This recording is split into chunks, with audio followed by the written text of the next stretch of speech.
El Señor esté con ustedes. Y con tu espíritu. Evangelio de nuestro Señor Jesucristo según San Marcos. Gloria a ti, Señor. En aquel tiempo Jesús y sus discípulos volvieron a casa y de nuevo se reunió tanta gente que no podían ni comer. Los suyos, al oírlo, salieron para llevárselo, pues se decían, está fuera de sí.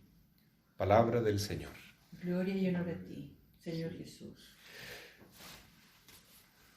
Ayer escuchábamos cómo Jesús llama a 12 discípulos de entre una gran multitud de fieles que lo siguen, y Jesús puede elegir entre muchas personas, tal vez muy idóneas, muy buenas, 12 que lo van a seguir más de cerca, 12 apóstoles que son como las 12 columnas de la iglesia, a semejanza de las 12 tribus de Israel. Pero hoy día vuelve a casa y en Nazaret Jesús no es tan bien considerado como entre sus fieles seguidores. De hecho, pocas personas lo reconocen como Mesías. Para comenzar, la Santísima Virgen, por supuesto, la mamá, y un par de primos que él tiene, ¿no es cierto?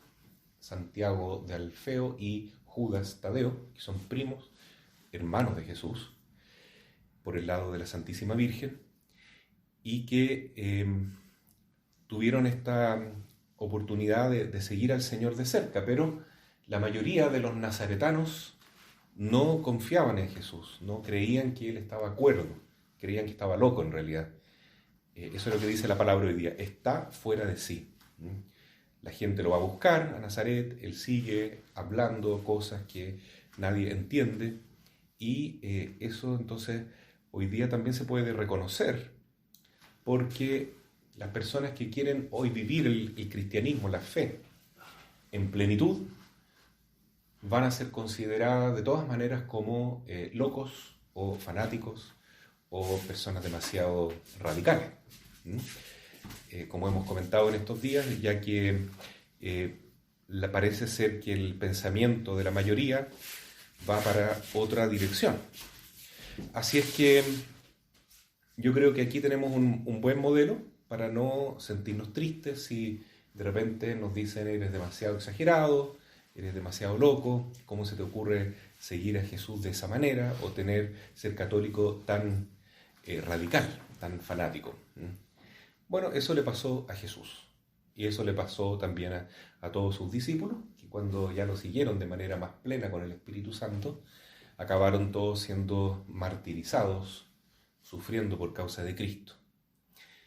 Y tiene que ser así, porque el camino de Jesús contrasta mucho con el camino normal del mundo.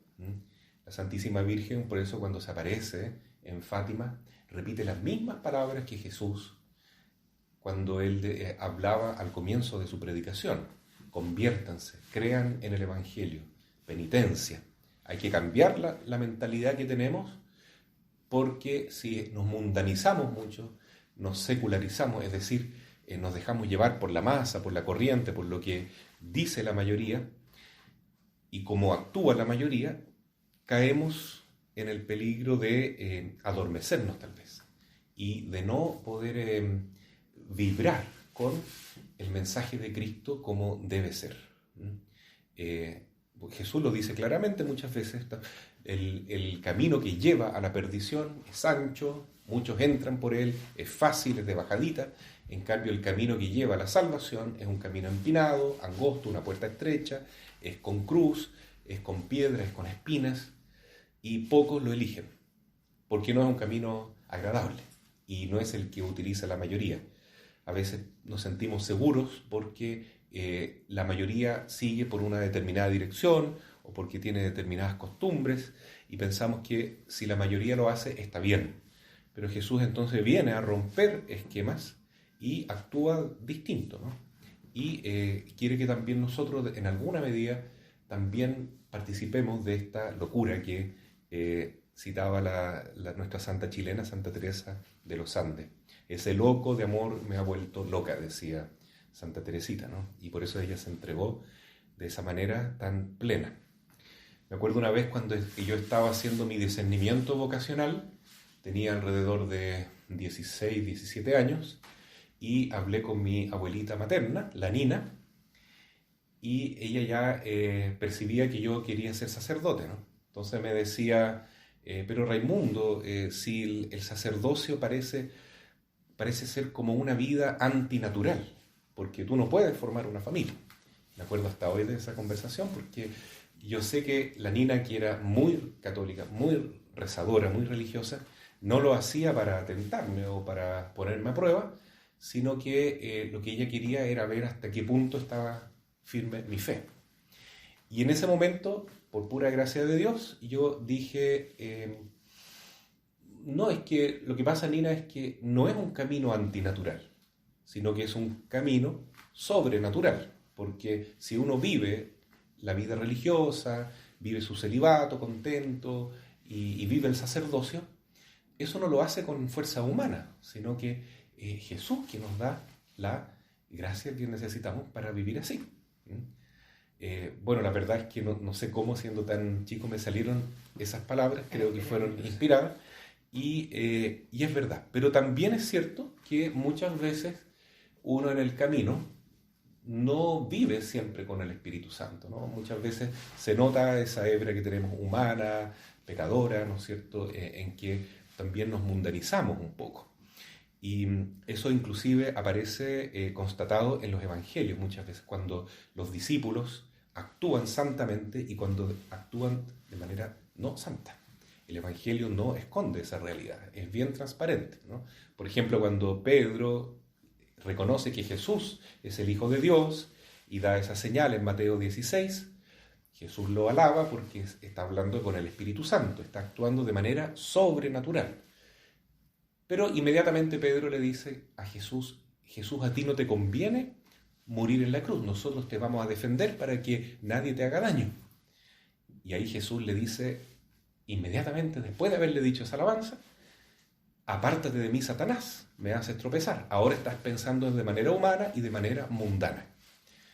Entonces, claro, uno corre ese riesgo, ¿no es cierto?, permanentemente, de dar unos 2 pasos para adelante y uno para atrás.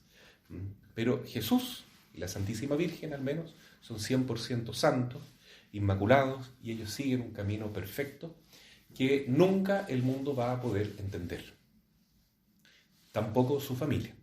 Cristo ya lo había reconocido, nadie es profeta en su propia tierra. Y eso es lo que sucede muchas veces cuando vemos que vivir la vida cristiana a fondo, en el fondo, choca de frente con la mentalidad del mundo de hoy y del mundo de todos los tiempos, ¿no? Porque Jesús dice que el príncipe de este mundo es justamente nuestro enemigo infernal. Y todo el mundo está influenciado por esta mentalidad que nos tiene como hipnotizados o nos tiene como anestesiados y que no nos permite ver que lo más bonito, lo más grande, lo más auténtico para el ser humano es vivir en Cristo, es vivir con la gracia de Dios, es vivir de manera sobrenatural. Esto es un llamado no solo para estos 12 apóstoles, sino para todos los cristianos. Todos los bautizados están llamados, por tanto, a ser hijos de Dios y a vivir en el Espíritu Santo. Y eso es algo que escapa de la manera normal como se piensa en el mundo, ¿no? Son categorías distintas, ¿no? Es como vivir en el mundo, pero sin ser del mundo. Y eso lleva necesariamente a que en algunos momentos históricos, sobre todo, parece ser que los cristianos son locos. Son personas que están fuera del esquema que sigue la cultura en su mayoría. Bueno, hoy día tenemos este ejemplo que dice Jesús. Él hace lo que tiene que hacer, aunque consideren que él está loco. Y si a nosotros nos llega a pasar eso, un poco, alegrémonos entonces. Porque más vale sufrir, ¿no es cierto?, por amor a Cristo, que todos nos alaben y que estemos de acuerdo con la mayoría, pero perdamos en el fondo o estemos en peligro de perder la gracia de vivir en Cristo.